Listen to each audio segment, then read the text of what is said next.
A small boy burst out of the dark woods onto the empty highway, barefoot, bleeding, shaking, his breath hitching in panic as he stumbled straight toward the roaring line of 8 Hollies. Before any of the bikers could react, he grabbed their leather jackets with both trembling hands and cried out, "Please. Please come with me. Please follow me home. My mom won't wake up. Please." His voice cracked through the engine thunder like a knife so raw and desperate that every man froze. Jack pulled off his helmet. Squinting through the dusk, at first he thought it was a wounded deer sprinting out of the tree line, but deer don't scream for help. And in that instant, seeing the boy's torn clothes, the blood on his feet, the terror in his eyes, Jack decided in a single breath that they couldn't turn back now. The night was thick, the air sour, the pines whispering like ghosts, and that 9-year-old boy clung to Jack's vest as though it was the only thing keeping him alive.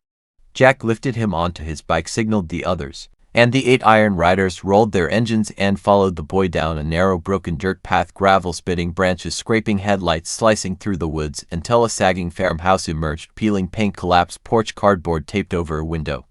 When the engines died, a heavy silence swallowed everything. Marcus ran ahead. The door hung half open, and a wave of stale air, rot, and exhaustion drifted out. On a worn-out couch lay a woman, skin gray, bones sharp, hair matted, chest barely rising. Marcus threw himself at her. "Mom, wake up, I brought help." Vince, once a medic, knelt instantly, checking pulse and breath. "She's alive, but barely. She hasn't eaten in days." The kitchen shelves were empty, trash spilled across the floor, nothing but filth. Bear found little Leia hiding under a bed, wrapped in a filthy blanket, silent, eyes hollow. Marcus explained that their father had left 4 days ago to buy cigarettes and never came back, took the family's $300 savings jar with him. Food ran out, medicine ran out, and his mother collapsed. Vince lifted his phone, no signal. Shadow muttered it could all be a setup, but Bear growled, "A 9-year-old kid doesn't stage a trap." Jack made his decision. Anyone wanting to leave was free, but he wasn't going anywhere and no one left.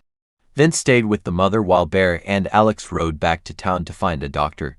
Within an hour, Vince had managed to hydrate her. Falcon returned with bread, milk, eggs, stocked the empty cabinets, and Thorne discovered overdue bills hidden under the floorboards, electric 3 months late, water too, and a family photo with "Before Everything Fell Apart" written on the back. Marcus explained the job loss, the drinking, the violence, the final fight, and the father disappearing with the last of their money. Leia's cough scared Vince. It was deep, rattling. Then Bear and Alex returned with Dr. Singh, a stern but steady woman who examined the mother and announced she was severely malnourished, dehydrated, and suffering from hypoglycemia due to missed medication. She stabilized her but insisted this must be reported. Child services would have to step in. Marcus broke down, begging, "They'll take us away. They'll separate us. Please don't let them take Leia," and the room fell silent. Jack looked at his men. Bear said, "I'm staying," and one by one the others said the same. Dr. Singh allowed one night but warned a formal solution was required by morning. That night 8 men with criminal pasts sat quietly in a broken house, but for the first time in a long time, they felt a purpose. Near midnight, the mother woke, whispering Marcus's name. Jack told her gently, "Your boy saved your life." She stared at the tattooed bikers in fear.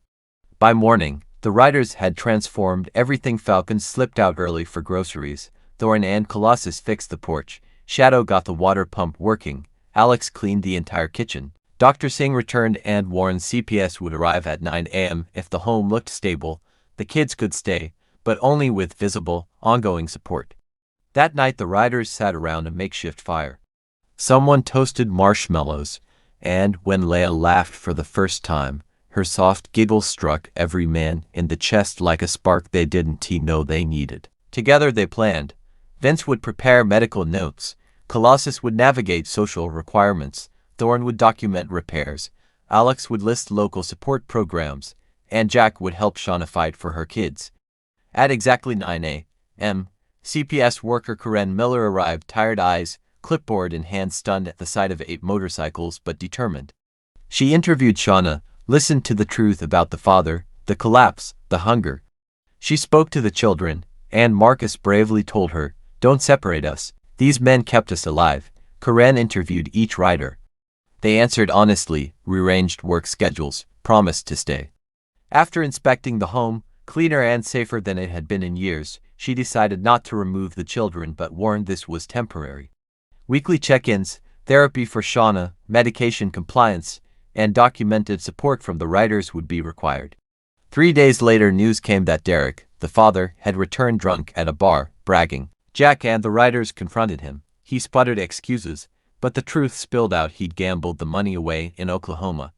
Sheriff Cole arrived, issued a protective order banning Derek from coming within 500 feet of the home, and Derek, ashamed, finally left. When the writers returned, they found laughter in the farmhouse, Shauna cooking with Marcus, Leah dancing with Bear.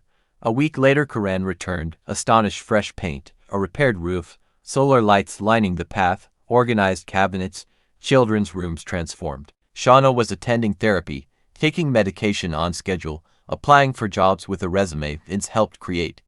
Marcus slept better, Leah talked more, progress everywhere. Karen reviewed the writers' backgrounds, tough histories, past mistakes, but undeniable evidence they were stabilizing the family.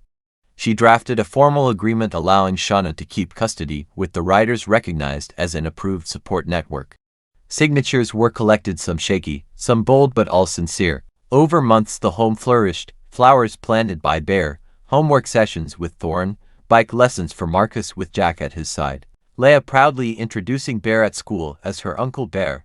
Monthly visits became routine, and on the final evaluation, Karen announced she would recommend closing the case.